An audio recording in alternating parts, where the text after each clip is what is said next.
Snowfall की वजह से इतनी प्रॉब्लम्स हो सकती है ये तो हमें पता ही नहीं था। ओवरनाइट स्टे करने के बाद अगले दिन जब हम रूम से बाहर निकलते हैं तो हमें पता चलता है कि अभी भी कंटिन्यू स्नोफॉल हो रही है, और अब ये स्नोफॉल देख के हमें हो रही थी टेंशन। तो हम लोगों ने सुबह ब्रेकफास्ट किया और इसके बाद हम लोग रेडी हो गए थे निकलने के लिए, क्योंकि हमारी 4x4 गाड़ी हो चुकी थी। और हम लोग ने ब्रेकफास्ट इसलिए कर लिया था क्योंकि कोई नक्की नहीं था कि हमें कितना टाइम लगेगा। और फिर लगेज अपने हाथों में लेके इतनी मोटी बर्फ की चादर से चलते हुए हम लोग आ गए थे नीचे की तरफ।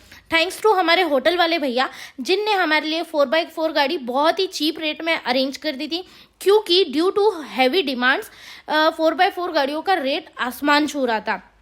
एंड सिर्फ हम ही लोग नहीं थे ऐसे जो लगेज इस तरह से हाथ में तुक के लेकर आ रहे थे, और भी काफ़ी सारे लोग थे जो लोग मनाली से निकलने का ट्राई कर रहे थे। एंड इसी तरह से स्नो में चलने के बाद आगे पीछे बर्फ होने के साथ साथ हमें इतनी ज़्यादा गर्मी लगने लग गई थी कि लिटरली मैंने तो अपना जैकेट ही उतार के रख दिया। एंड इसके बाद हम लोगों से जितना हुआ हम लोग उतना आगे तक गए 4x4 गाड़ी के लिए, ताकि हमें ज़्यादा से ज़्यादा ट्रैफिक हम लोग पैदल कवर कर ले। और उसके बाद हम लोग 4x4 गाड़ी में बैठे, और जब वहाँ से हम लोग निकले ना तो हमें रियलाइज़ हुआ कि एक्चुअल में बहुत ही ज़्यादा ट्रैफिक लगा हुआ है, क्योंकि जो लोग बाहर निकल रहे हैं उससे कहीं ज़्यादा लोग वापस मनाली के अंदर आ रहे हैं, क्योंकि अभी अभी स्नोफॉल हुआ है। पर इसी के संग कुछ ग्रुप वाले अभी भी बीच रास्ते में ही इंजॉय कर रहे थे। थैंक्स टू BRO वाले जो कि कंटिन्यू रोड क्लीन करने में लगे हुए थे। यहाँ पे कंटिन्यू JCBs वगैरह चल रहे थे, और बस इसी तरह से जैसे हम लोग मनाली से बाहर आए हम सबकी सांसों में सांसें आई।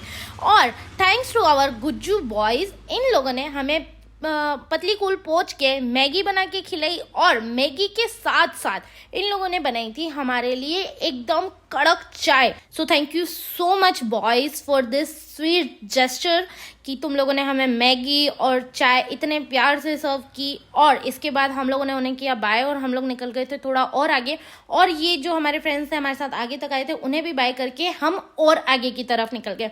मनाली में सिर्फ एक चीज़ हमारे साथ बहुत अच्छी हुई कि हमने बहुत सारे न्यू फ्रेंड्स बनाए, और अब हमें मिल गई थी दिल्ली की वोल्वो। तो हम आपसे मिलती हूँ कल। Okay bye.